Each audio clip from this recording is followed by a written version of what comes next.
Welcome back to the Daughters of the Moon podcast. We're grateful you can join us for another week. We sure are. And today we're excited. We have Debbi Dachinger with us. She focuses on helping spiritual messengers translate their ideas and messages into writing books and guest media interviews that reach masses, and thus achieving unparalleled success in their mission. Debbi's greatest values are spirituality, community, UFO, ETs, and healing work. She's a certified shamanic energy practitioner under Dr. Albert Villadel, Mune Kai Rights practitioner certified with Four Winds Society and has studied animal spirits with Puma Fridi Kisp, as well as mentored by the esteemed shaman Don Oscar Miro Casado. So, welcome, Debbi. We're excited to have you on the podcast today, and I'm sorry if I butchered any of those names.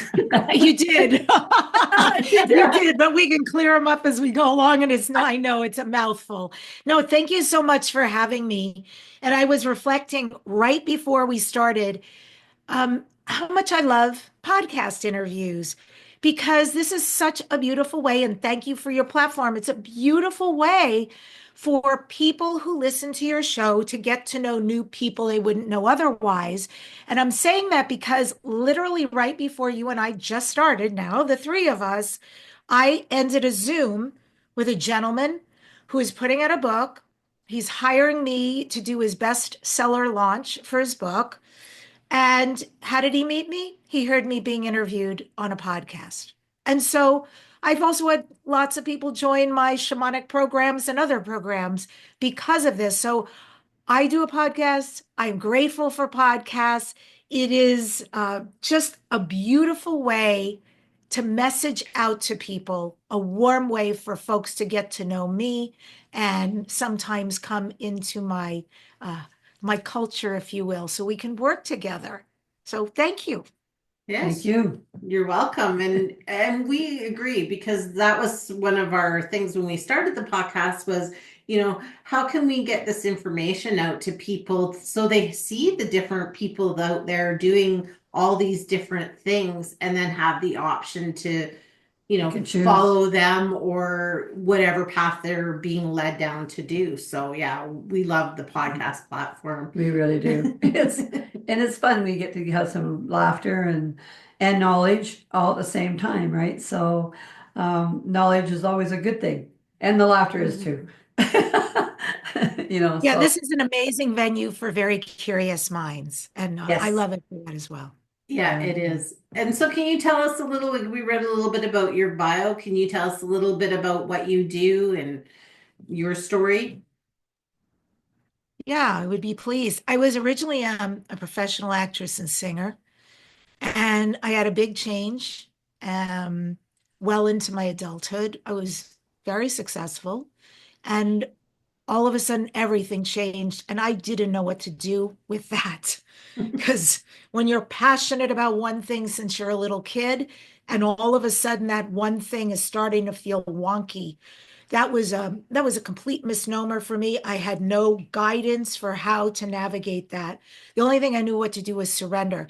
And lucky for me, I started following energy, and the energy took me to radio. So I had a radio show in Burbank, California, and back when radio was radio.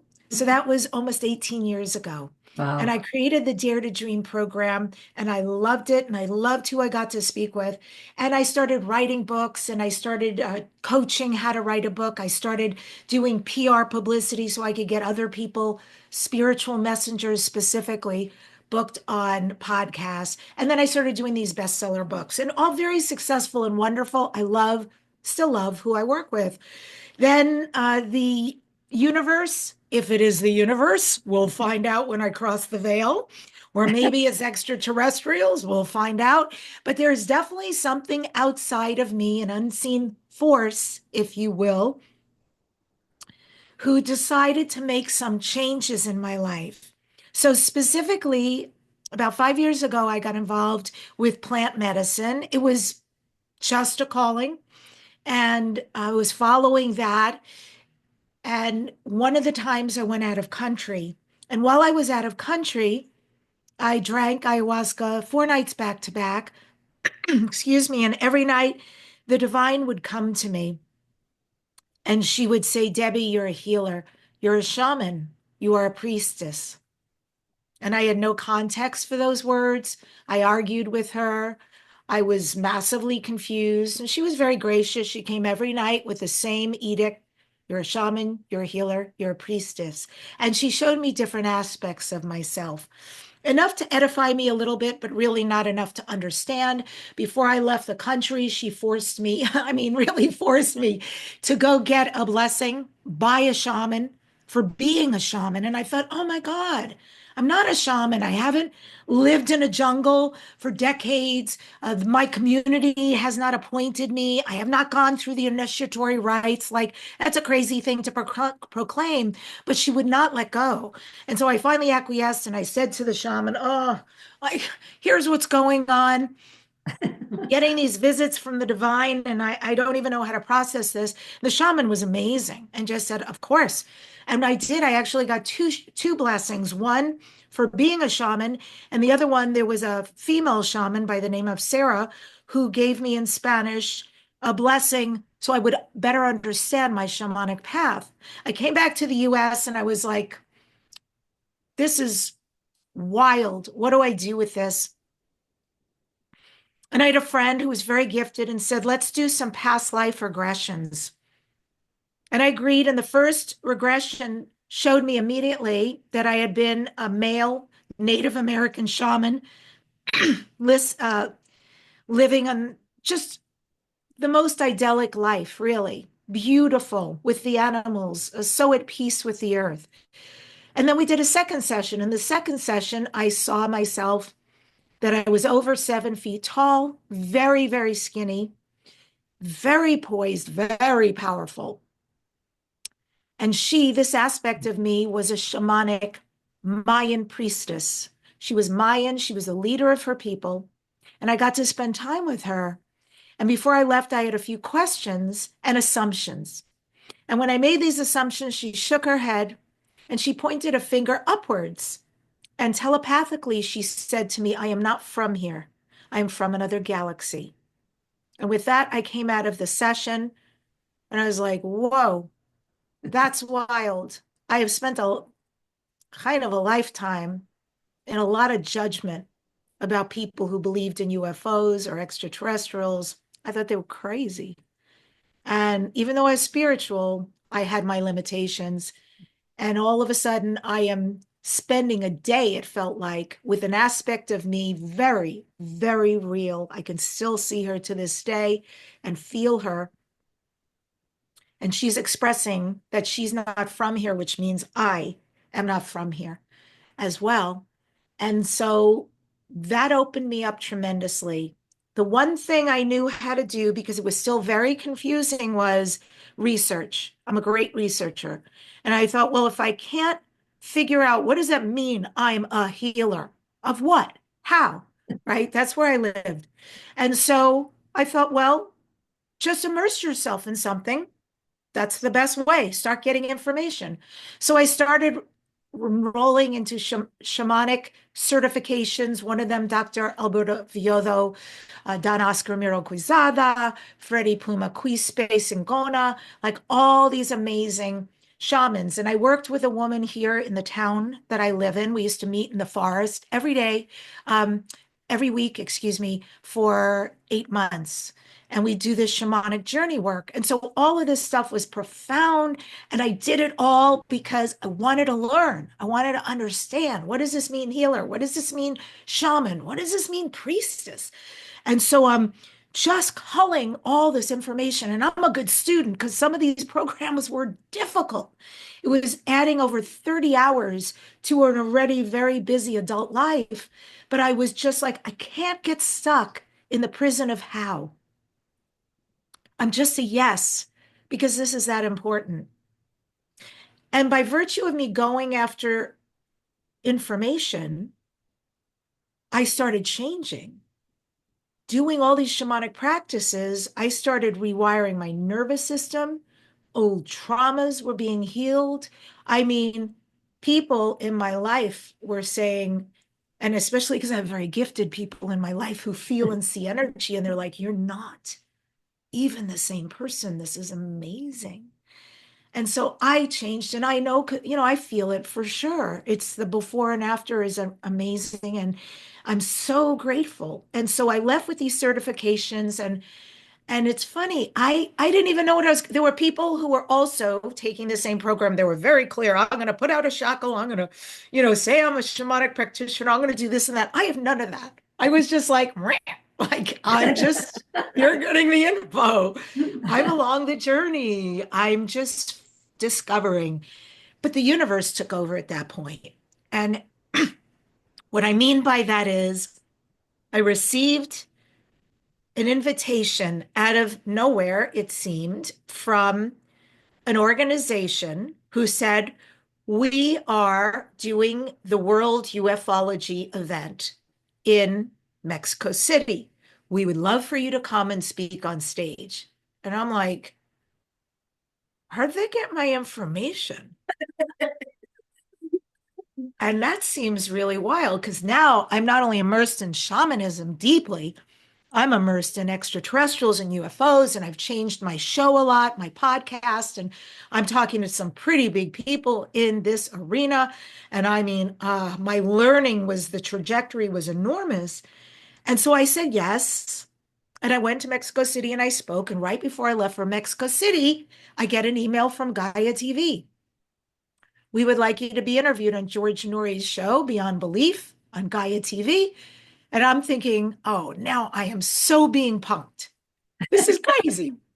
How would they know me? I know how to pitch people. I'm not pitching myself. And so just for the heck of it, I write back to go, okay, did you want to set up a call or something?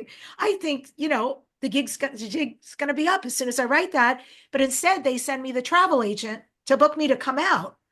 And it's like, it's for real. And I will tell you now, I just finished my second interview with George on Gaia TV, and it's going to be released March 19th, 2025. I hope people will support me and go listen because it's an amazing interview with George. We cover some wild information, ancient histories, and all of this stuff.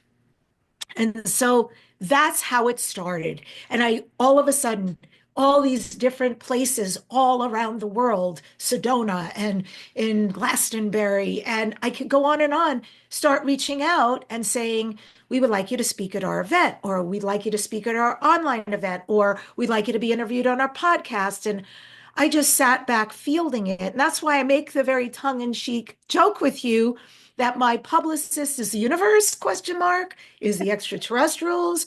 I don't know who took over this role, but it's still happening. I am so grateful. Every opportunity has been amazing.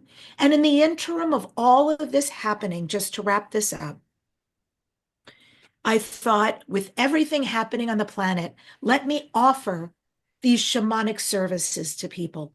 So I began teaching the courses online because it's the easiest way to reach the most amount of people. I'm just completing a 5-week shamanic program with some beautiful folks. April 9th, I am rolling out a despacho ceremony, which is very sacred. People can join on Zoom, and I can give out that link. It's debbid.net/despacho. And it's a ceremony whereby you bring in the spirit, the obviously benevolent spirit, and the shamanic lineage who will work through me for the people. And we put together this beautiful bundle. We release everything that doesn't serve us and everything we choose to bring in our life. We put in this bundle. It's done in a really particular way, but I've seen miracles happen for people who've come aboard and work with me on this. So I want to offer it again because this is an interesting year. So I'm doing this work also with people, this beautiful shamanic work, this healing work, this animal spirit medicine work. I am passionate about these things. And I'm very fortunate because I sing, my partner plays guitar. So we also offer, it depends, what events we offer these things, but also we offer them here in Los Angeles because we love building community. And so I do the shamanic healing and the conversations with the group, and then we play music, this very uplifting, beautiful music. And so that's where I am today. Very unexpected, my friends, not where I thought I was headed, not a conscious choice, but I certainly did my best with what was coming. It felt like at me. Now I know it was for me. And I feel very grateful because this is an amazing life today. Surprising and amazing life.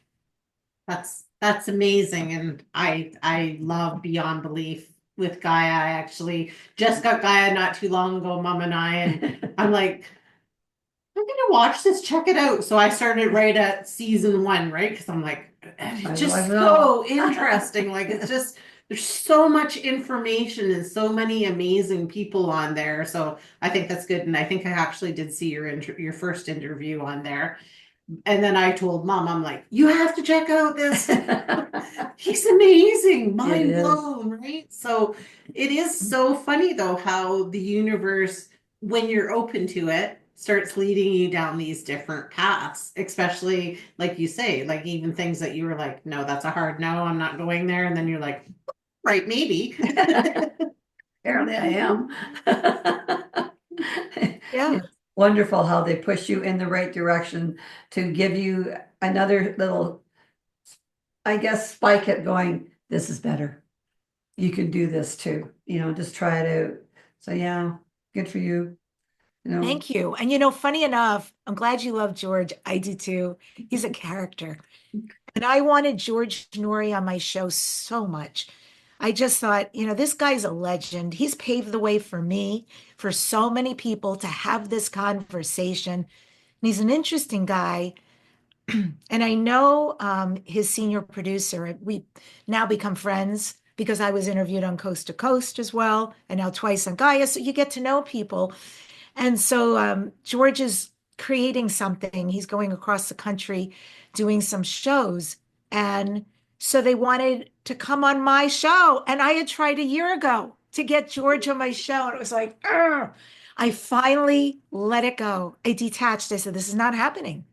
And I know enough. You try so much and then it's like, okay, bye-bye. I just move on. I'm too busy. But I let it go. And it's like another bucket list thing filled. He came on just 2 weeks ago. So I got to have George Nori on my show. What an honor to hang and sit with this man and hear his very interesting stories. Yeah, I would think so. Yeah, that would be a bucket list thing for sure. But you're right, right? And I loved what you said when you said life is happening for me, not to me, because just heard that quote the other day from somebody that we were talking to, and I'm like, I love that. And so I wrote myself a little sticky out and put it on my bathroom mirror so I can remember that. Yeah. Because I think too often we get so caught up in, woe is me, or oh, this isn't going the way that I was hoping it would go. Life isn't moving me in the direction I want to go, but maybe it is, right? If you let it go like you did, it pushes you into where you're supposed to be. Yeah. Absolutely. And it's so important because whether you're going through a breakup or a job loss or something that in that moment feels like there's a lot of resistance. I didn't order this. I didn't ask for this. This is uncomfortable. And I know always inherent with those things, there's a feeling like part of your life is over. Maybe I'll never love again. I'll never get a job again. I'll never, we can catastrophize. And it makes sense because when a door closes, being in the hallway is hell before the new door opens. Yeah. It's not comfortable because you don't know something's coming. You want to believe as a metaphysician, oh, of course, I'll be taken care of, but it's uncomfortable. That's when faith comes in. And to remember the universe conspires for me. There is never something that is done because I'm bad or I've done something wrong or I just can never win or whatever beliefs we can create around circumstances, none of which are true. They're just very limiting and painful. And it's important to come back to center and say, this is not comfortable. And whatever I have to do, grieve, to heal, to get through this, I'm on board because I know on the other side, I will look back and say, wow, what a better relationship, what a better job, what a better circumstance, housing, or whatever that was meant to be. And I'll give you a great example. I have somebody who works, I've been working with somebody for over a year. He manages my YouTube channel. We've got a team, and we've developed a relationship over a year. And I was just informed 2 weeks ago that he's shutting down his business. It's personal family reasons. And I get it. But my first feeling was like, oh my God, no, I trust you. And we have a great working relationship. And this is huge. I have a pretty big channel. And he's become a friend. And so there was all these like, whoa, thinkings. And then I thought, well, what if it's for me? What if the universe is saying, you're ready for bigger things? You're actually ready for the next level. So with that in mind, I started interviewing people.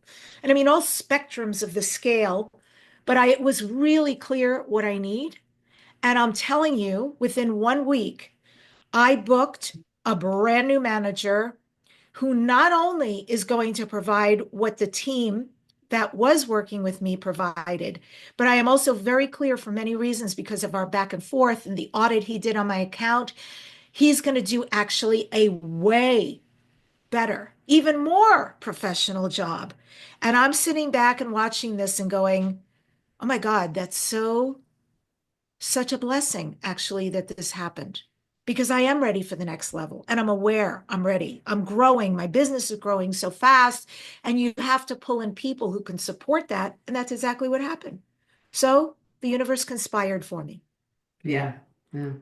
I believe that happens, right? Because I believe you hear what you're supposed to hear in conversations. And, it's always interesting for us when we're interviewing with people and talking, just the messages that you get for yourself as well when you're talking. And like we often leave our interviews and then we'll reflect back on it and be like, oh, wow, that was such a message for me. And, I can relate to that because I know that I'm moving to the next level, but at the moment, I'm sort of right. I have my corporate job that I do during the day, and I know that it's not a forever thing. I just can feel those little synchronicities starting to happen and little glitches in the big matrix of work that it's like, okay, this is not a forever thing. And it's funny because I'll put something to follow up on and work and I'm like, I won't even be here then, but whatever. Just different things like that. And I think when you become more open to it, you can get off that hamster wheel of being stuck in something. Yeah. Yeah. It's important. Yeah. And then just paying attention to the signs and synchronicities. I was just saying the other day, I was driving to work and I was listening to an audiobook, Kyle Gray's newest audiobook, and just listening. And I'm driving, and then all of a sudden it's like quite cloudy in front of me. And then this big cross came out of the clouds and then went back into the clouds, and that was it. And I was like, okay, interesting. So just some different things like that I'm starting to recognize. And I'm like, okay, they're giving me signs because it was huge. I was like, wow, that's crazy. That's big. Synchronicity has been really big in my life, and I believe in it. When I also had a lot of judgment about plant medicine, and I didn't want to do it. I had been invited, and I was like, no. I thought, why would I do that? And then 3 months later, literally, grandmother ayahuasca came and tapped me on the shoulder and said, we want you to come sit with us. We have some work to do, And I've seen this happen many times. I am so grateful I said yes, but I said yes first, and then I started seeing unbelievable, unimaginable things. They were almost impossible. Ceremonies and places that shouldn't have been. And I knew this is for me. This is for me. It's just pointing me constantly in the direction to say, yep, this is where you're headed. That is exactly correct. People who would start emailing me or writing me or saying, hey, I hear you're going to da da da. I mean, like kind of influential people. And it was really interesting, all the connections. And then also listening to the signs. There was another time when I am complete for today with plant medicine. I did very deep work for a number of years and I felt complete. But then gosh, is it actually? It's almost 2 years. It's amazing. Okay, so almost 2 years ago, I got this call again that said, I want you to come sit with me. And at the time, my ego said, oh, plant medicine wants me to sit with them because they have all these shamanic downloads. I was so excited of what I was going to get and the wisdom and the visions. And it's not what was intended, as it turns out. Our best intentions are not what happens. It's always what we need, not what we want. And I went and sat for a weekend heeding that call. But instead, what I got was a weekend of working on my mother, cleaning and clearing the whole relationship with her. At one point, it was very exhausting. I had to call over the shaman and say, "Whoa, like I feel like I'm getting this, but it's not happening." And he so beautifully directed me through it. And I just surrendered and said, "Okay, bring it, whatever. I will see, hear, heal whatever I need to." And I am so, so grateful that the plant loves me in that way, that she would have that wisdom to call me, that foresight, because 1.5 weeks after doing that ceremony, my mother's health changed and she ended up in ICU and then she passed. Oh. And I was able to be there for my mother with a healed relationship, most importantly, because of that shamanic work.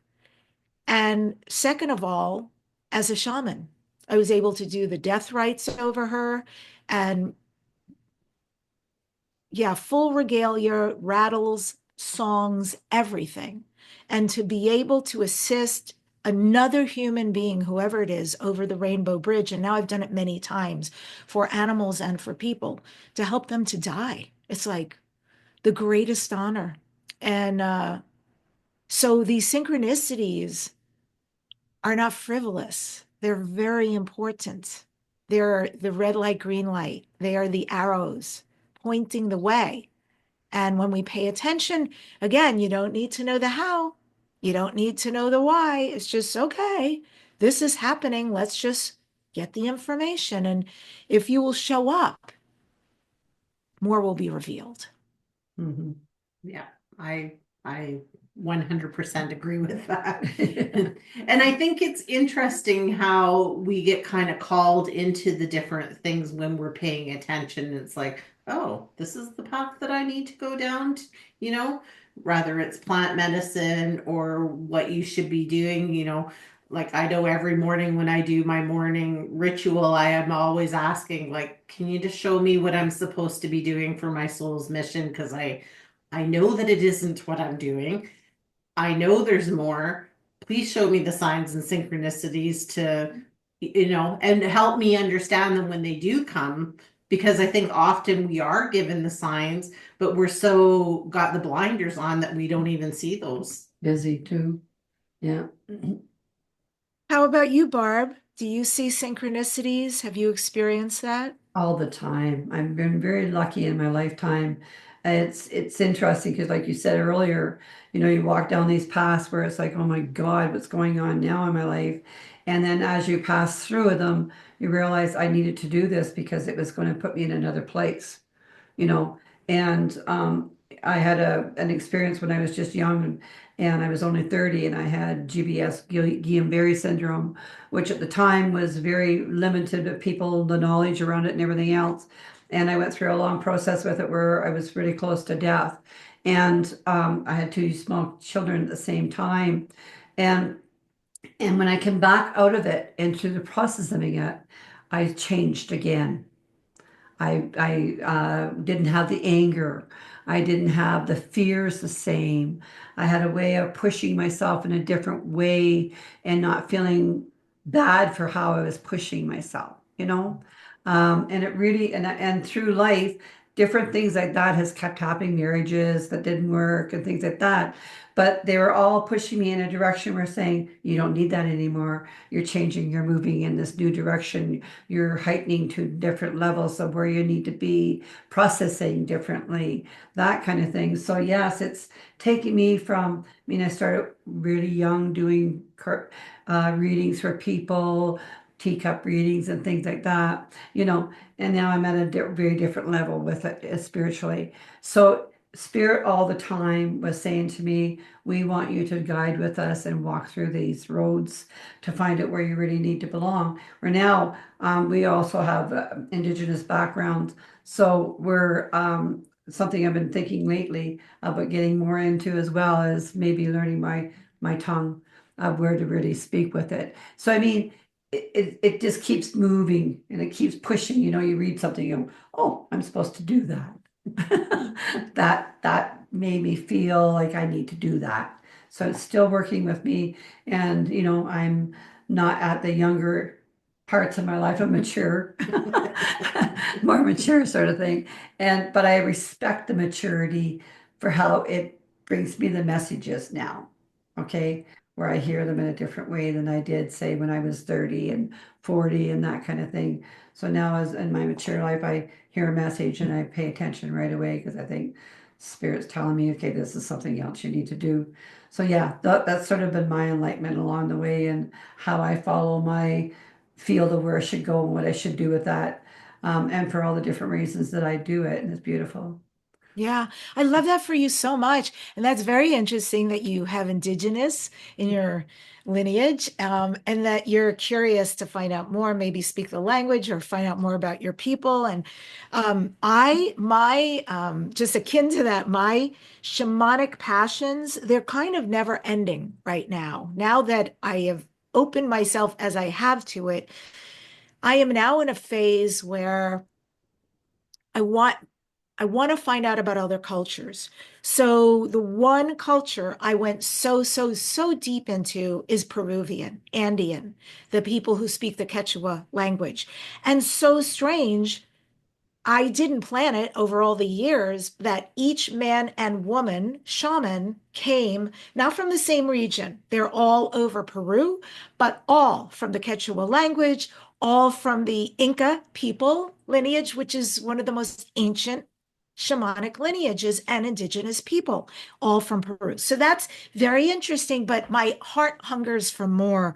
So I recently was introduced to a Japanese shaman. We've exchanged a lot of back and forths, and no matter what country, what language, I'm amazed how the one thing shamanism has in common, Japan, Russia, Peru, Indonesia, doesn't matter. It is nature, animism, being connected to all of nature, that everything has a soul, has a spirit. Every rock you might think is inanimate is actually quite alive with a consciousness and has probably been here longer than us. Every apu, every mountain, every river, every sky, the earth, of course, the earth especially. So the importance of love, of having an open heart, which is really how we're going to heal the planet and humanity right now, how we're going to connect with the earth, who is so far advanced than us and pretty tired of being used and abused for her resources with no reciprocity, and the importance of bringing these together. So yes, I am in communication with right now this Japanese shaman, and he's already said, I want to give you a session, which he's a very busy man, and I'm anxious, excited, anxious for this to happen because this feels really important. And I've done this so far also with a Celtic shaman.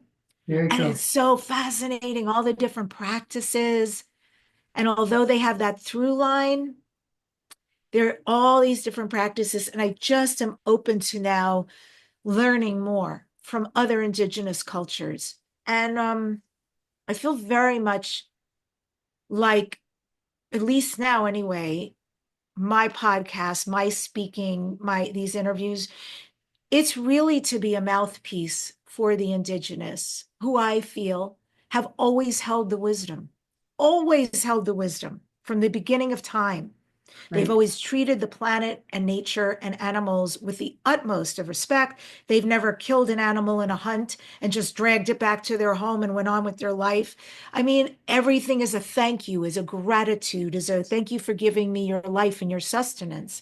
Um, they have the most beautiful practices, and I think that should they be readopted by us right now, all people, that this is how we're going to heal our planet and the trajectory that we're on. Yeah. And it's very basic, but it's very profound. It is very profound. Like same with us being the daughters of the moon. We're both attracted to everything about the moon and how it rotates and what's going on with that, which is part of what we're doing with this, but how it even came into this play with us. And with the indigenous stuff, I do a full moon service as well. And I'm getting back into it. I come out away from it for a while, but I keep getting the calling, so I'm going to go back into that too, which I think is another draw to my learning the language more. But it is, you're right. The earth is calling us to pay attention. We need to do this. We need to be together doing this, all of us, making the earth stronger around us so that people can live a better life. And that was with this here podcast. It was to bring the bliss back to people, to find your bliss through the people that we contact, such as yourself. Bring that bliss. Find these people that can help you. Find the people that, hit your heart real big and help you through where you need to be traveling and what you need to be doing, because we all have a path we need to follow. And people like yourself help other people to find that path to follow. Well, we're living in an interesting time too. We're living in the year of the wooden snake. And, in shamanic terms, what is the serpent? What is Sachamama? Well, in the simplest of terms, Sachamama, the great serpent, or Yachamama from the waters, is all about releasing what no longer serves you. And that we are here to learn how to shed our stories, our beliefs, our old patterns in exactly the way that the serpent sheds her skin. And it is all about divine timing, divine sexuality, and divine timing. There is a divinity in the snake, right? The caduceus, where you see the snakes go around the staff till the snake heads meet at the top. And that is about healing. You'll see it on offices for medical offices. And there's a reason why this ancient symbol shows up. So healing, healing, healing. This is such a year of healing, of letting go, of releasing, not holding on. What doesn't serve you? Write it a letter. Maybe it's your own behaviors and you're still perpetuating them with yourself, against yourself. Maybe it's time to write a letter to that behavior and say, you do not serve me.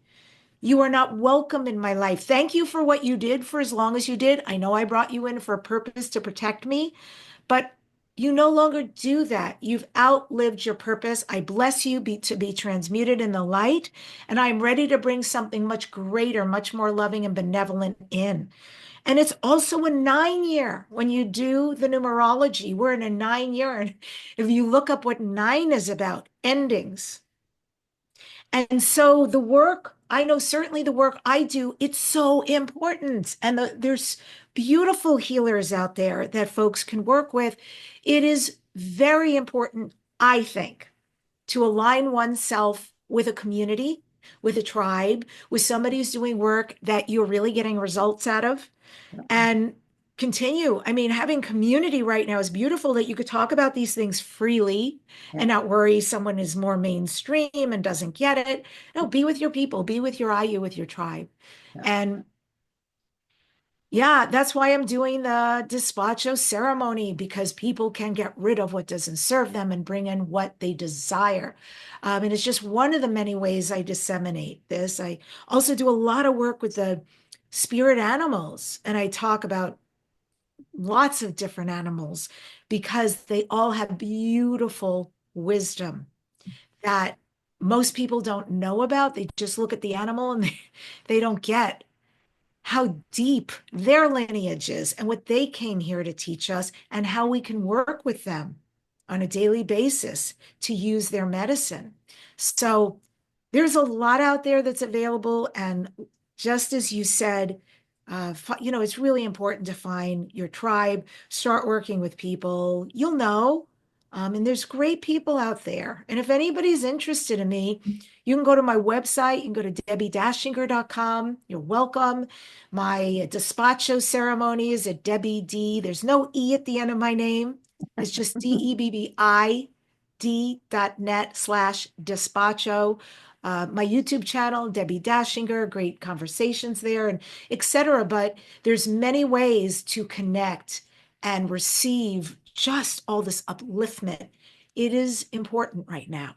Yes. Yes, it is. And thank you for sharing that. That was going to be one of my next things. But I was also, as you were talking, thinking, you watched me journal last night? Because I was literally journaling that, like, this isn't serving me anymore. This is keeping me stuck at where I am. These are things I need to let go of. These are things I need to bring back into my life, more laughter, more joy, more. And I was like, you were talking, I was like, wow, there's some Well, you were right on for me. point, aren't you? Energetically, Absolutely. that's beautiful. Yeah. So I think that's an important message to everybody is, and I love the idea of writing a letter and releasing it out because Yeah, that's a good idea. it is a very good Yep. idea. And I Yep. think a lot of people, like, it's so simple and a lot of people would, really benefit from that. So appreciate And it. great times to do that is full moon, new moon. So that's today, right? Today and tomorrow, we've got a full moon and it's a freaking powerful blood moon. Yes. But your folks may be listening to this at a different time. And so just look up. New moons are great. If I won't say ages because it doesn't make sense. Women start what is it called? Women start menopause at different ages, but if you're in menopause, use the new moon. If you're still getting your menstrual cycle, then use the full moon. And just, yeah, you can write things and burn them in a fire. If you have something in the backyard or you can, do something safely, of course, be safe, right? Use it in glass, wherever you do it, but literally write it, say it out loud, and burn it under the moon, the gorgeous moon Yeah. is so loving to all of us, shines on us, and she receives this. And both she and Pachamama, the Mother Earth, they eat this stuff, all the hucha, we call it, negative energy. It is like manna to them. They eat all this stuff we release and Right. they transmute it into the light. And that's why they love receiving it. So be bold and really be real with yourself. What's not working? What's not serving you? Right. What pattern are you perpetuating? And it could be around so many things, limiting things. And whether you understand or not what's on the other side of letting go, just let it go and be open and see what kind of miracles can happen for you. Yeah. That's amazing. That's a wonderful message. So appreciate that. And, it's been such an honor. You've got just so much information. Do you ever? We'd love to have you back on again sometime as you go on your journey, because I think you're just going to become more and more enlightened to be able to share this with people. So Yes. we really appreciate that. And we'd love to have you back on. But Yes. if there was a final thought that you wanted to leave with everybody, what would it be? Take care of yourself. It's a marathon.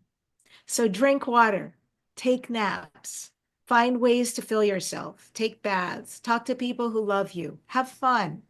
Life is a marathon, right? And don't over anything. This is like a thought I was actually going through on my walk is the overwords, overwhelm, overwork, over fill in the blank, where you are over stressed. Whatever that is for you, I overeat. I don't know, you can fill in a lot of different words. But whatever that is for you, just look at that because your life actually doesn't have to be about that. And I mean it. Life is a marathon. And if in this moment you have to over something to become something, be something, feel something, I can promise you it's not working. It's one of those things you need to burn and release. And this year supports you to release it. So it's a long haul. Be in it for the long haul. And what would you want for anyone to sustain them in a long game? Good food, good exercise, good love, good fun, good friends, good experiences. Do that for you. Do that for you. Good message. Very nice nice message. Yes. Barb and Kim, thank Yeah. you so much for having me on today. Thank you very much. Thank you, Sue. Debbie, for joining us. We really appreciated it. Yeah, you filled our heads up good. So thank you. Yes. And everybody else, we will see you the next time. You bet you will.